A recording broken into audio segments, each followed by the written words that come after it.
Start. సమస్తమైనటువంటి హిందూ సోదరులందరికీ కూడా శరణు శరణార్థులు. అంకము జేరి శైలతనయాస్తన దుగ్ధముల అనువేల బాల్యాంక విశిష్ట దుండమున అవ్వలి చంగవలింపబోయ్య వంకగు చెంబుగాన కైవల్లభహారముగాంచి వేమృణ లాంకుర శంకరంటెడు గజాసుని గొల్తున భీష్ట సిద్ధికిన్ సదాశివ సమారంభం పంచాచార్య సమన్వితం అస్మదాచార్య పర్యంతం వందే గురు పరంపరం. సర్వమంగళ మాంగళ్యే శివే సర్వార్థ సాధకే శరణ్యే త్ర్యంబకే గౌరీ నారాయణి నమోస్తుతే. నా పేరు మడప సిద్ధలింగయ్య స్వామి. నా యొక్క రచనా కలం పేరు విశ్వారాధ్య కలము. జిల్లా స్థాయిలో ఒక రచయితగా అనేక గ్రంథాలు రాశాను. బిల్వమాల, శ్రీ విశ్వారాధ్య లీలామృతం వంటి గ్రంథాలు రాయడమే గాక ఉమ్మడి రంగారెడ్డి జిల్లా మరియు తాండూరు మున్సిపాలిటీ నుండి నగదు పారితోషికంతో కూడినటువంటి ప్రోత్సాహకాన్ని పొందినటువంటి వాడను. అలాగే ప్రవచనరత్న అనేటువంటి బిరుదును పొందినటువంటి వాడను. అయితే ఈ సంవత్సరము శ్రవణ మాసం యొక్క విశిష్టత గురించి అడగడం వల్ల నాకు తెలిసినటువంటి విషయాలను మీ ముందు ఉంచే ప్రయత్నం చేస్తాను. మనకు ఉన్నటువంటి 12 మాసాలు ఏవైతే ఉన్నాయో చైత్రము, వైశాఖము మొదలుగా గల 12 మాసాలలో అత్యంత విశిష్టమైనటువంటిది, మహిమాన్వితమైనటువంటి మాసము శ్రావణ మాసం. శ్రవణ నక్షత్రయుక్తానాం పౌర్ణమ్యాయాం శ్రావణ అంటారు. అంటే ఈ యొక్క మాసములో వచ్చేటువంటి పున్నమ రోజు శ్రవణ నక్షత్రం ఉంటే ఆ మాసంనకు శ్రావణ మాసం అని పిలుస్తారు. అట్లాంటి పేరు. చిత్తా నక్షత్రము చైత్రము అని, విశాఖ నక్షత్రము వైశాఖమని, కృతికా నక్షత్రము కార్తీకమని ఏ విధంగానైతే మాసములకు పేర్లు గలవో శ్రవణ నక్షత్రముతో కూడిన పౌర్ణమి గనుక శ్రావణ మాసం ఇది. విష్ణువునకును ఈశ్వరునకును అలాగే ఇతర దేవీ దేవతలకును ఉపాసనకు ఎంతో ముఖ్యమైనటువంటిది. అటువంటి పవిత్రమైనటువంటి ఈ యొక్క శ్రావణ మాసములో శివభక్తులకు అత్యంత విశిష్టమైంది. ఈశ్వరుడు ఈ మాసములో ఎంతో సంతోషదాయకంగా ఉంటాడు అని పురాణాలలో తెలుపబడింది. ముఖ్యంగా ఈ యొక్క మాసంలో నాగ చవితి, నాగ పంచమి, అట్లాగే వరలక్ష్మి వ్రతము, అదే మాదిరిగా హయగ్రీవ జయంతి, రాఖీ పౌర్ణిమ, జంధ్యాల పున్నం అంటాం.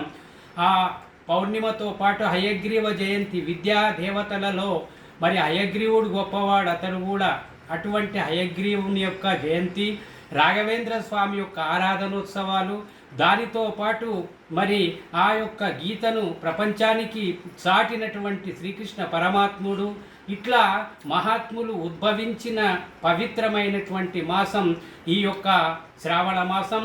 ఈ సంవత్సరం ఈ యొక్క శ్రావణ మాసం అనేటువంటిది రేపు అనగా సోమవారము 5/8/2024 నుండి వచ్చే నెల 2వ తేదీ సోమవారం వరకు ఈ యొక్క శ్రావణ మాసము 30 రోజులు ఉంటుంది.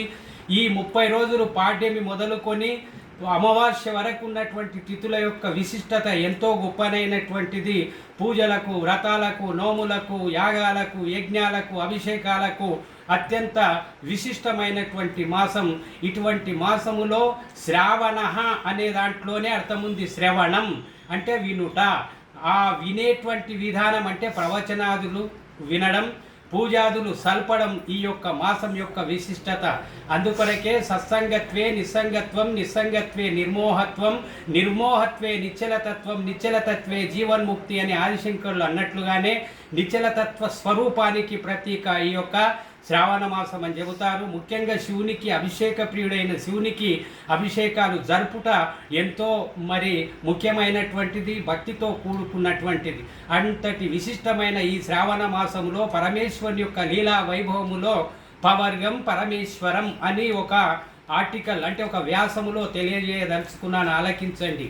అంటే మనకు భాష లోపల కవర్గము, చవర్గము, టవర్గము, తవర్గము, పవర్గము అని 5 వర్గాలు ఉన్నాయి.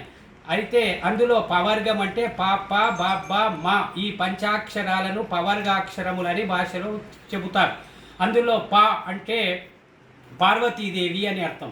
అంటే పార్వతీదేవి పరమేశ్వరుని యొక్క సగభాగమును స్వీకరించడమే గాక పరమేశ్వరుణ్ణి అర్చించి మెప్పించి తను జగజ్జనని అయి లోకాల నేలుతున్నటువంటి శక్తి సమన్విత పార్వతి కాబట్టి పా. అలాగే ఫ రెండవ ఫ జటాతో కూడిన ఫ అంటే పని, పని అంటే సర్పము నాగరాజు. ఆ ఈశ్వరుడు నాగాభరణుడు అంటే ఆ సర్పమును ధరిస్తాడు, విషతుల్యమైన సర్పాన్ని కూడా తన అధీనములో కలిగి ఉంటాడు అనేటువంటి అర్థముతో, అలాగే ఎన్నో కథలుగా తన యొక్క శరీరం ఉష్ణ శరీరము శీతలత్వము చెందడం కొరకే సర్పాన్ని ధరించాడు అనేటువంటి కథలు కూడా ఉన్న ఆ అంశానికి ప్రాధాన్యతగా ఫ అంటే పని అని, అలాగే బా అంటే మరి అక్కడ బాలేందు మొదటి బాలేందు అంటే చంద్రుడు అని అర్థం.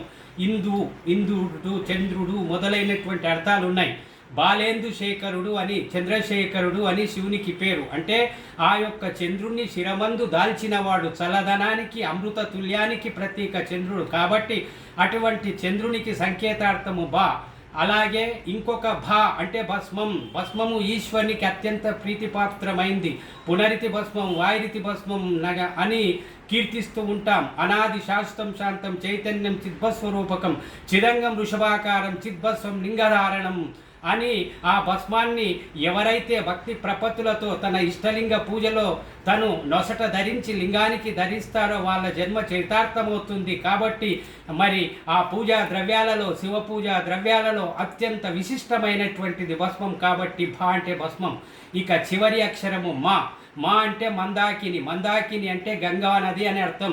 ఈశ్వరుడు అభిషేక ప్రియుడు గనుక ఆ యొక్క గంగానది జలాన్ని మరి స్వీకరించడమే కాదు, ఆ జలాన్ని ఇంత అతని నెత్తిపైన పోస్తే చాలు బోళాశంకరుడు సంతోషిస్తాడు. అందుకే గంగే చేవ మునే చేవ గోదావరి సరస్వతి నర్మదా సింధు కావేరి జలస్మిని సన్నిధింకురు కావేరి తుంగభద్రుచ కృష్ణవేణచ గౌతమి భాగీరథి విఖ్యాత పంచగంగ ప్రకీర్తిత అని మరి కీర్తించడమే కాదు ఆ శ్లోకాలను చదువుతూ అభిషేకిస్తాం.